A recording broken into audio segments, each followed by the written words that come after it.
Pero hoy llegamos a un texto que confronta un pecado en el que caemos con mucha facilidad. Y ese pecado es este: darle más importancia a lo que el mundo le dé importancia que a lo que Dios le dé importancia.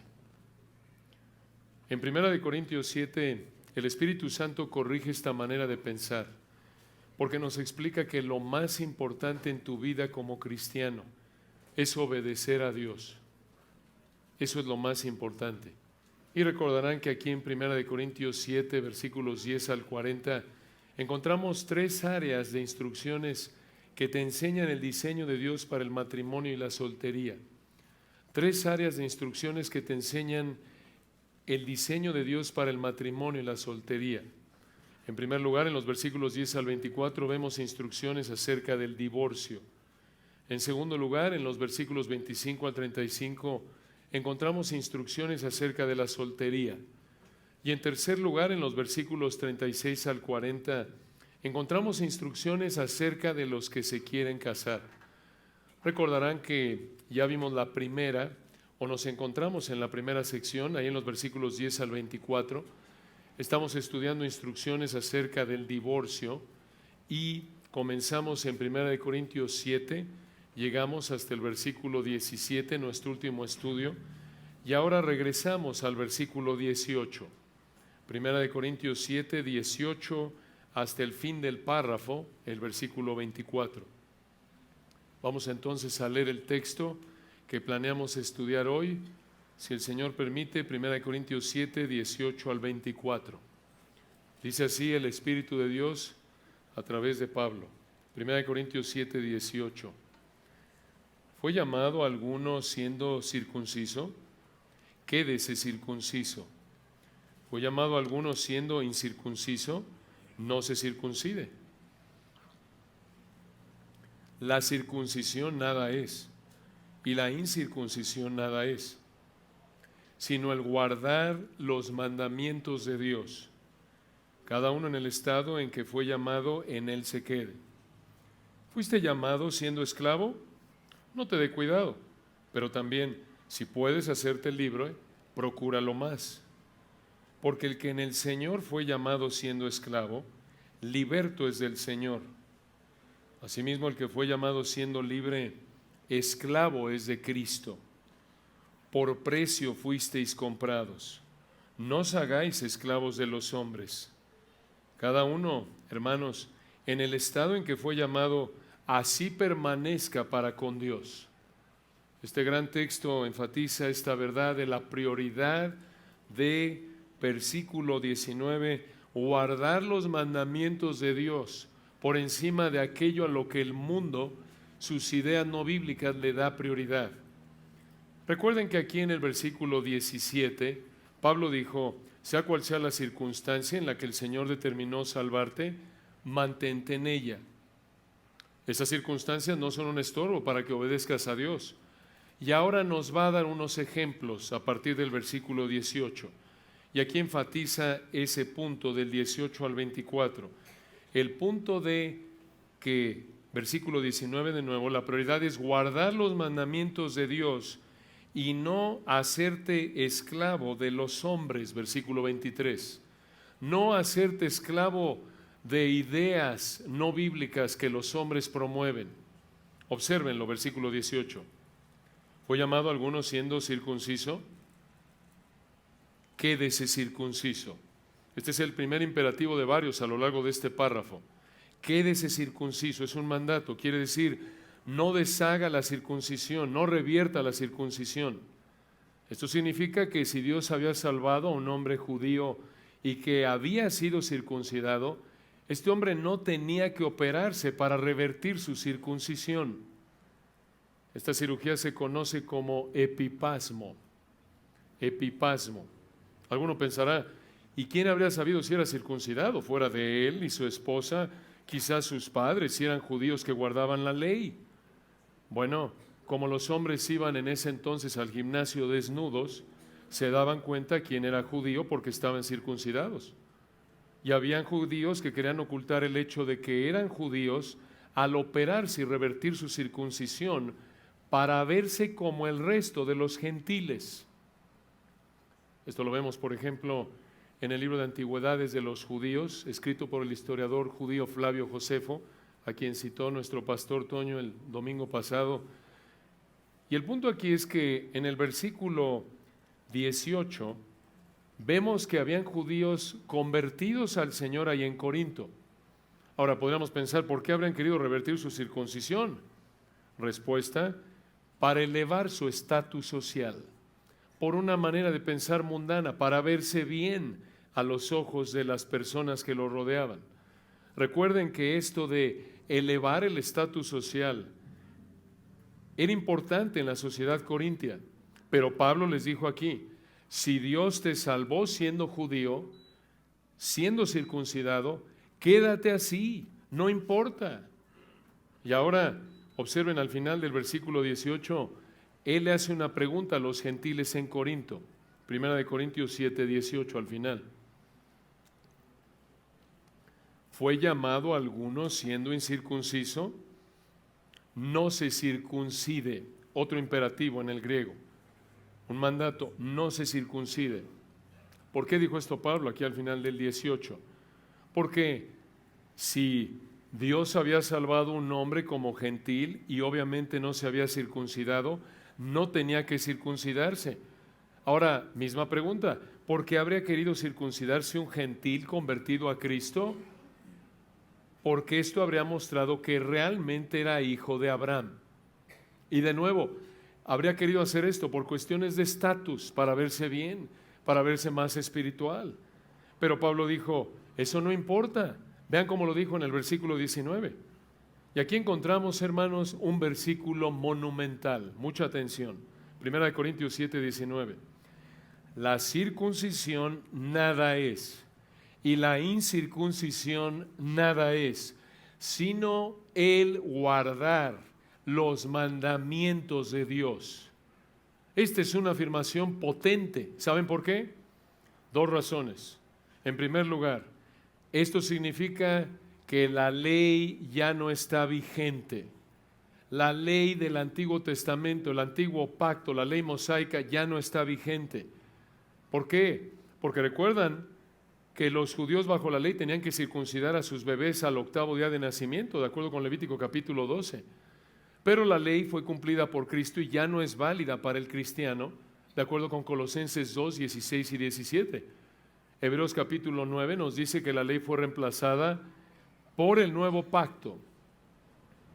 Ahora observen que aquí en el versículo 19 encontramos una segunda razón por la que esta afirmación es tan importante, y es la siguiente: en Cristo desaparecen las distinciones entre judíos y gentiles. En Cristo desaparecen las distinciones entre judíos y gentiles. Por eso vean el texto de nuevo. Dice aquí en 1 Corintios 7, 19, la circuncisión nada es y la incircuncisión nada es. No dijo, necesitan circuncidarse de acuerdo con Levítico 12 al 8º día de que nacieron. No, ya no es nada. Si no te circuncidarte, no importa. Si te quedas incircunciso, no importa. Lo que importa al final del 19 es guardar los mandamientos de Dios. Entonces, el versículo 19 aplicado aquí en relación a los versículos que vienen antes, en el capítulo 7 y en el 6, significa esto: no importa el ser casado o soltero, lo que importa es huir de la fornicación. Lo que importa es obedecer los mandamientos de Dios, no cambiar las circunstancias en las que Dios te salvó. Recuerden, esa es la idea central de los versículos 17 al 24. La prioridad en tu vida como cristiano, lo más importante en tu vida como cristiano es, versículo 19, guardar los mandamientos de Dios. Y observen que en el 20 vuelve a repetir lo que dijo en el 17. 1 Corintios 7, 20, aquí viene otro imperativo. Cada uno en el estado en que fue llamado, quiere decir en que fue salvado, llamado eficaz aquí, en él se quede. Otro mandato, un imperativo en el griego. ¿Qué significa esto? Manténganse en las circunstancias en las que Dios los salvó. Y por los versículos que vemos en este capítulo, aquí se refiere a las circunstancias de tu estado civil. En otras palabras, si Dios te salvó soltero, mantente soltero. Si Dios te salvó casado o viudo, divorciado, mantente en esa situación, porque, versículo 19, eso no importa. Lo que importa es que seas obediente a Dios. Hay que aclarar algo aquí. Al final del capítulo, si Dios quiere, estudiaremos que Pablo aclaró que los que no están casados se pueden casar con otros cristianos. Esto implica que los que se divorciaron tuvieron una justificación bíblica para que su matrimonio se disolviera, como lo explicamos en nuestro último estudio. Y como vimos en el versículo 17, de nuevo, aquí está la misma idea. Esas circunstancias no son un impedimento para que obedezcas a Dios. Pero Pablo presenta una excepción. Obsérvenlo en el versículo 21. 1 Corintios 7, 21. Fuiste llamado, de nuevo este llamado es eficaz, se refiere al momento en el que Dios te salvó. Fuiste llamado, Pablo les dijo a los Corintios, 1 Corintios 7, 21, observen, fuiste llamado siendo esclavo. Otro imperativo, no te dé cuidado. Este es el mandato, no te dé cuidado. ¿Qué significa? No te preocupes, que no sea una fuente de preocupación, que no sea una fuente de inquietud. Pero también, observen al final del 21, pero también, si puedes hacerte libre, procúralo más. Otro imperativo, aprovéchalo es lo que significa. ¿Por qué dijo esto aquí el apóstol? Bueno, para entenderlo necesitamos entender la situación de los esclavos en Corinto cuando ellos recibieron esta carta allá por el 55 después de Cristo. En esa época los esclavos no eran considerados como personas, sino como cosas, sin derechos. Un comentarista de apellido Tisselton nos ayuda a entender mejor la situación de los cristianos corintios que eran esclavos. En ese entonces podías volverte esclavo de 4 maneras diferentes. 4 maneras diferentes. En primer lugar, te podías volver esclavo porque tu mamá era esclava y por lo tanto eras esclavo. Te podías volver esclavo porque tu mamá era esclava y por lo tanto eras esclavo. Y había mucha gente en esa situación. De hecho, la tercera parte de la población de las ciudades romanas como Corinto eran esclavos porque su mamá era esclava. Una segunda manera en la que podías llegar a ser esclavo en la Roma del siglo I era vendiéndote para ser esclavo. Vendiéndote para ser esclavo. ¿Por qué hacían esto? Porque querían pagar una deuda. La tercera era ilegal, pero la practicaban. Esta tercera manera en la que podías llegar a ser esclavo en la Roma del siglo I era si eras una niña o niño sin la protección de tus padres. Eras una niña o niño sin la protección de tus padres y un adulto te secuestraba. De hecho, algunos recogían a bebés que habían sido dejados por sus padres ahí en la calle para que murieran. Era algo trágico, obviamente, como a lo largo de la historia, y tristemente sigue siendo una realidad por todo el mundo lo que llamamos tráfico humano. Había traficantes de bebés en ese entonces y lo que hacían es que recogían estos bebés y los vendían como esclavos. Y una cuarta manera en la que podías llegar a ser esclavo en la Roma de la época de Primera de Corintios era si tú eras un prisionero de guerra o un prisionero de un grupo de personas que era enemigo de Roma. Si eras un prisionero de guerra o un prisionero de un grupo de personas que era enemigo de Roma. Y como los esclavos eran vistos como cosas y no como humanos, habían amos que abusaban terriblemente de sus esclavos. Algunos amos los torturaban y los usaban de acuerdo con sus caprichos. Si eras un esclavo y tenías un amo malo, te podía usar como objeto sexual como él quisiera. Pero también habían amos honorables. Y estos amos consideraban que tratar bien a sus esclavos que trabajaban bien era algo correcto, era algo digno, y los trataban muy bien. Los amos podían hacer que sus esclavos pasaran, por ejemplo, de trabajar en labores domésticas o del campo a volverse administradores de asuntos financieros. Entonces, había esclavos que trabajaban como reposteros, alfareros, artesanos, estilistas de cabello, como la familia Rivera, Ellos no son esclavos más que de Cristo, que quede claro, ¿eh? Maestros, médicos, algunos dueños de esclavos, como el poeta Horacio, eran dueños en su casa en Roma de 3 esclavos y tenía 8 en su granja, nos dicen documentos históricos. Pero también había gente de mucho dinero que era dueña de cientos de esclavos. Y en la práctica, aunque los esclavos eran vistos como cosas, como la propiedad de su amo, normalmente les pagaban un sueldo bajo y les permitían ahorrar, comprar, hacer contratos, administrar propiedades. Ahora, la mayoría de los esclavos, esto nos podría parecer sorprendente, pero era una realidad, la mayoría de los esclavos no pasaban su vida entera como esclavos. Y esto se debía a 2 razones. Uno, habían dueños que pensaban que era correcto, que era honorable, tratar de manera justa a sus esclavos y recompensar su servicio leal, dándole la libertad. O también les permitían a los esclavos comprar su libertad mediante sus ahorros o mediante acuerdos comerciales. Y una segunda razón por la que los esclavos podían ser liberados era porque el amo ya le salía caro mantener al esclavo, porque esa era parte del trato. Si tú tenías esclavos, tu responsabilidad era proveerles techo, ropa, alimento. Y pasaban los años y era más costoso para el amo pagar el techo, la ropa, el alimento del esclavo. Y en base a evidencia histórica, la mayoría de los esclavos en esta época de 1 Corintios eran liberados a principios de sus años 30, jóvenes.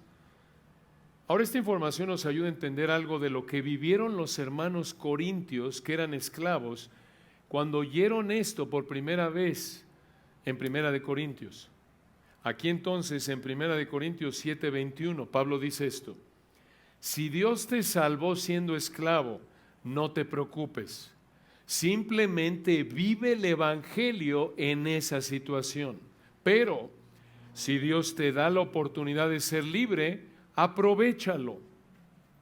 Y esto obviamente indica que era preferible ser libre. Y este principio en relación al matrimonio muestra que ser soltero es preferible que ser casado, porque el soltero puede servir a Dios de una mejor manera. ¿Cómo sabemos eso? Bueno, lo veremos si Dios quiere de hoy en 15, en los versículos 25 en adelante. Pero piensa en esto, igual que el esclavo, si Dios te salvó siendo casado, sé obediente a Dios siendo casado. No pienses que el matrimonio es un estorbo para obedecer a Dios. Ahora, al principio del versículo 21, recuerden que Pablo mandó al que fue salvo siendo esclavo a no preocuparse. ¿Por qué? En el versículo 22 nos explica por qué el que fue salvo siendo esclavo no debía preocuparse. ¿Por qué? 1 Corintios 7:22 dice aquí: porque el que en el Señor fue llamado otra vez, fue salvado siendo esclavo, liberto es del Señor. ¿Qué significa esto? Al que el Señor salvó siendo esclavo, es libre, porque el Señor lo liberó de la esclavitud al pecado. Al que el Señor salvó siendo esclavo, es libre en términos espirituales, porque el Señor lo libró de la esclavitud al pecado. Y observen al final del 22, 1 Corintios 7:22. Asimismo, el que fue llamado siendo libre, esclavo es de Cristo. ¿Qué es esto? Al que el Señor salvó siendo libre, esto es no siendo esclavo, ahora es esclavo de Cristo. Y así es con cada uno de nosotros. Nosotros, cristianos, nosotros somos esclavos de Cristo. Nuestra prioridad en la vida es agradar, obedecer a nuestro Señor. Así manifestamos nuestra esclavitud a nuestro glorioso amo. Escuchen cómo lo dijo un expositor de nombre John Stott, que ya está con el Señor, hablando de Romanos 6:23, de este asunto de cómo la Biblia presenta a la humanidad en términos de 2 amos. Escuchen lo que dijo Stott. Aquí entonces hay 2 vidas completamente diferentes, vidas totalmente opuestas la una a la otra. Escuchen, contraste entre creyente e incrédulo. La vida del viejo hombre y la vida del nuevo. Son lo que Jesús llamó el camino espacioso que lleva a la perdición y el camino angosto que lleva a la vida. Pablo los llama 2 esclavitudes. Por nacimiento somos esclavos del pecado. Por gracia y fe nos hemos vuelto esclavos de Dios. La esclavitud al pecado no produce beneficios, fuera de un deterioro moral constante que termina en la muerte. Pero la esclavitud a Dios produce el beneficio preciado de la santificación y finalmente la vida eterna. Nuestra conversión, concluye Stott, este acto de rendición a Dios lleva un estatus de esclavitud y la esclavitud involucra obediencia. Quizás tú estás aquí hoy porque alguien te invitó, o quizás estás aquí porque tus papás te obligan a venir, o por la razón que sea. Estás aquí pero no quieres entregar tu vida a Cristo y no quieres dejar tu pecado, porque piensas que no quieres, entre comillas, esclavizarte a lo que dice la Biblia. No quieres dejar, entre comillas, tu libertad. Pero la realidad es que la Escritura dice que eres esclavo del pecado. Dices tú, ¿yo? ¿Esclavo del pecado? Claro que no, yo no soy esclavo de nadie. Yo soy el dueño de mi vida y hago lo que quiero. Estás muy equivocado. ¿Sabes cómo dice la Biblia que puedes saber que eres esclavo del pecado? Como el Señor Jesús lo dijo en Juan 8:34. Y lo dijo así en Juan 8:34. Todo aquel que hace pecado, esclavo es del pecado. Eso significa que si vives pecando continuamente, eso da evidencia de que eres esclavo del pecado. Y tú dices, yo no peco continuamente. Claro que sí. ¿Quieres una evidencia de que pecas continuamente? Tu esclavitud al pecado se manifiesta en que no puedes dejar de pecar y en que disfrutas tu pecado. Piensa en algunos ejemplos. No puedes dejar de enojarte, aunque sea solo en tu interior. No puedes dejar de codiciar otras mujeres que no son tu esposa. No puedes dejar de ver o hacer cosas pecaminosas que alimentan tus deseos sexuales. No puedes dejar de desear lo que no es tuyo. No puedes dejar de mentir, aún en maneras sutiles. El único que te puede liberar de tu esclavitud al pecado es el Señor Jesucristo. Y por eso lo dijo con estas palabras en Juan 8:36. Él dijo en Juan 8:36, así que si el Hijo os libertare, seréis verdaderamente libres. Entonces, pídele al Señor que te libere de tu esclavitud al pecado. Solo Él lo puede hacer mediante la fe y arrepentimiento, no por tus obras, sino únicamente por su vida perfecta, únicamente mediante su muerte para pagar el castigo del pecado y su resurrección gloriosa. Pero si tú prefieres seguir viviendo esclavo de tu pecado y mueres en esa condición, Dios te va a juzgar al darte lo que mereces por tu pecado: tormento eterno en el infierno. Como lo dijo un escritor, escucha, no existe algo tal como libertad absoluta para nadie. Ningún humano tiene la libertad de hacer todo lo que quiere. Hay un ser en el universo que es totalmente libre para hacer lo que quiere: Dios. Pero el resto, estamos limitados o esclavizados por alguien o algo. Como resultado de esto, la única pregunta importante es: ¿a qué o a quién estás sirviendo? Debido a que tú y yo somos seres humanos y no Dios, nunca podremos ser autónomos.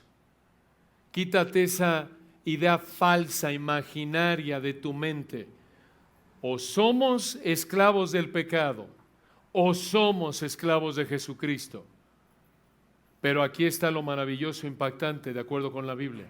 Ser esclavo de Jesucristo es la libertad verdadera.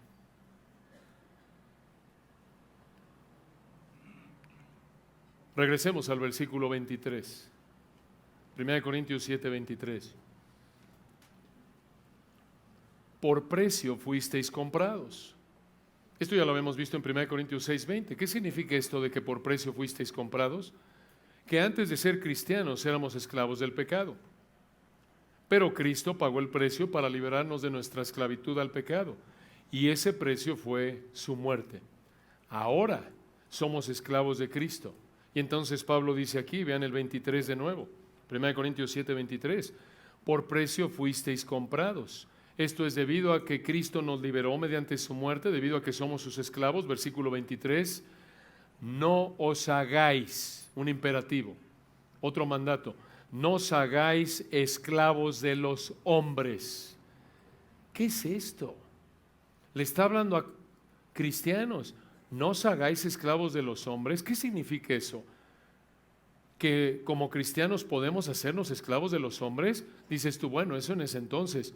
No, también en la actualidad. Aquí Pablo no está hablando de esclavitud literal como lo hizo hace unos versículos atrás. Aquí está hablando de que los cristianos en Corinto no debían vivir, escucha, para los valores de la sociedad en la que vivían. En otras palabras, no debían vivir para buscar lo que su sociedad consideraba importante, como el estatus, etc. Cuando tú y yo le damos más importancia a lo que el mundo le da importancia, ideas no bíblicas, estás volviéndote esclavo de los hombres, estás volviéndote esclavo y lo manifiestas en que estás controlado por ello. Tu vida está regida por esa idea no bíblica. Dices tú, no, esto no creo. Esto lo cometemos tristemente con tanta frecuencia que a veces ni nos damos cuenta de la frecuencia con la que cometemos este pecado. Desgraciadamente muchos de nosotros pecamos al violar este mandato. Nos hacemos esclavos de los hombres. ¿Cómo? Así de simple, escucha. Cuando vives para lo que nuestra sociedad considera prioritario. Cuando vives para lo que nuestra sociedad considera prioritario, te haces esclavo de los hombres. Esclavo de ideas, de hombres, ideas no bíblicas. Por ejemplo, nos hacemos esclavos de los hombres cuando le damos más importancia a buscar el estatus, cuando le damos más importancia a buscar cierta posición social o mantener cierta posición social, o cuando le das más importancia al trabajo que obedecer a Dios, cuando le das más importancia a cierta posición social que obedecer a Dios. Puedes darte cuenta, por ejemplo, de que eres esclavo de los hombres al darle más importancia al trabajo en lugar de obedecer a Dios. Por ejemplo, cuando estás dispuesto a pecar por tu trabajo, cuando estás dispuesto a hacer lo que sea, incluyendo pecar por tu trabajo, ahí das evidencia de que eres esclavo de los hombres, de tu trabajo. Si eres esclavo del estatus o la posición social, lo mismo. Si tú eres esclavo del estatus o la posición social, escucha esto, te va a importar más tener amistades de posición social, aunque sean inconversos que te ayuden a pecar, en lugar de tener amistades cristianas. Esa es una evidencia de que te has hecho esclavo de los hombres en esa área. Nos hacemos esclavos de los hombres cuando le damos más importancia a tener posesiones que obedecer a Dios. Si eres esclavo de los hombres, al darle más importancia a las posesiones que obedecer a Dios, vas a gastar más de lo que debes con tal de tener lo que quieres, aun cuando eso signifique pecar con el uso del dinero. Si eres esclavo de los hombres manifestado en que te importan más las posesiones que obedecer a Dios, seguramente vas a preferir gastar más de lo que debieras en tus lujos que en ofrendar con mayor sacrificio. Pero el versículo 23 dice que debido a que el Señor Jesucristo pagó con su muerte, somos sus esclavos y debemos vivir para obedecerlo y no vivir para los valores que el mundo tiene. Y observen cómo concluye Pablo aquí el párrafo en 1 Corintios 7, 24. Hoy vamos a terminar antes porque el párrafo acaba aquí y no queremos entrar en el 25 porque entramos a los beneficios de la soltería que veremos de hoy en 15 si Dios quiere. Pero vamos a explorar el 24. Observen cómo termina Pablo en esta nota culminante. Versículo 24. Dice aquí: Cada uno, hermanos, en el estado en que fue llamado. Otro mandato, así permanezca. Es un imperativo, en un mandato. Quédese, quiere decir. Así quédese para con Dios. Y aquí en el versículo 24, Pablo repitió el principio del versículo 17. ¿Cuál fue? Que los corintios debían mantenerse en las circunstancias en las que Dios los salvó. Ahora escuche esto. Aquí en los versículos 23 y 24 encontramos una gran verdad. Como cristianos, no necesitamos mejorar nuestra posición laboral, no necesitamos mejorar nuestra posición socioeconómica. Para el mundo eso es prioritario. Para nosotros como cristianos no lo es. Desde el punto de vista bíblico, el dinero, la raza, la apariencia, la preparación académica y otros valores que el mundo promueve, nada de eso, desde el punto de vista bíblico, ni el dinero, la raza, la preparación académica, ni la edad, ni la salud determinan el valor de la gente. Lo que importa es ser esclavo de Cristo. Lo que importa, según este texto, es ser un verdadero creyente que obedece a Dios. Y nuestra posición social, racial, educativa o económica no es un estorbo para obedecer a Dios.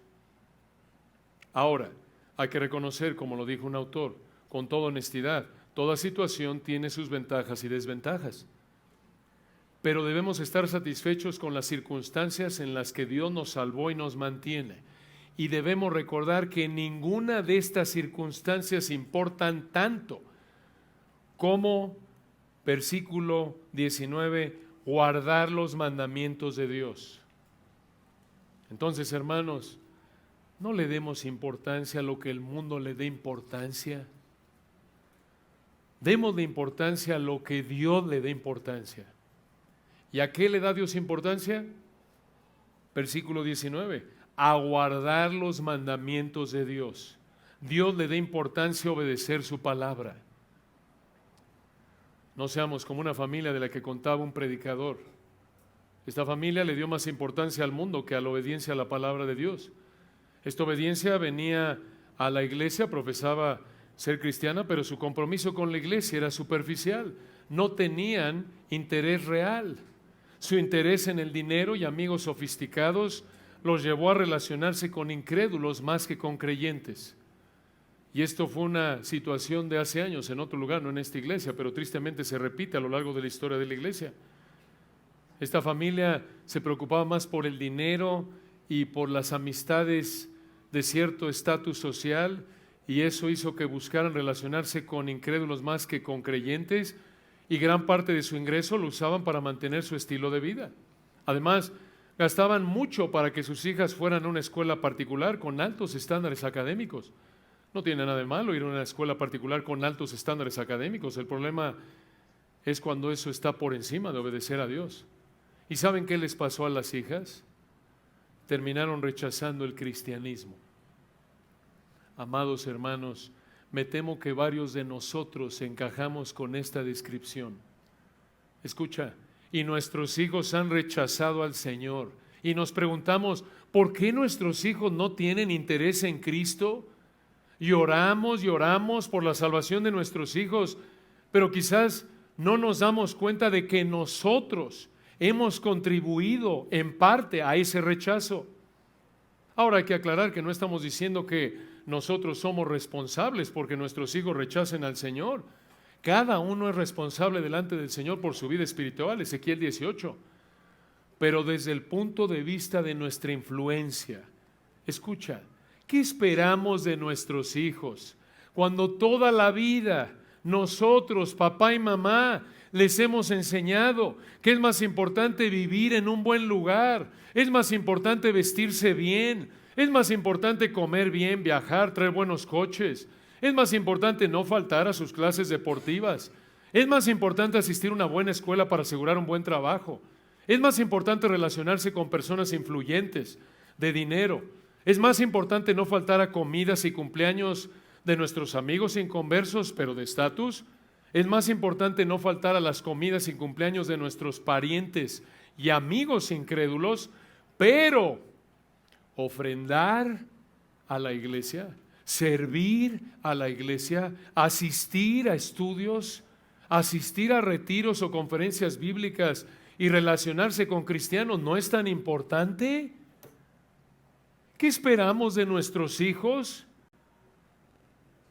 Ellos sí, ellos son responsables, pero nosotros les estamos enseñando que importa más lo que el mundo considera importante que lo que Dios considera importante. Que el Señor nos ayude por su gracia a evaluarnos. Oremos. Padre, te damos gracias por tu palabra y por este texto tan útil y necesario en nuestra vida. Oramos, Padre, que nos examinemos, que tu Espíritu, mediante el fuego y el martillo de tu palabra, quebrante la dureza de nuestro corazón, derrita las máscaras de justificación hipócrita que con frecuencia inventamos en nuestra mente para darle más importancia a lo que el mundo le dé importancia que a lo que tú le das importancia.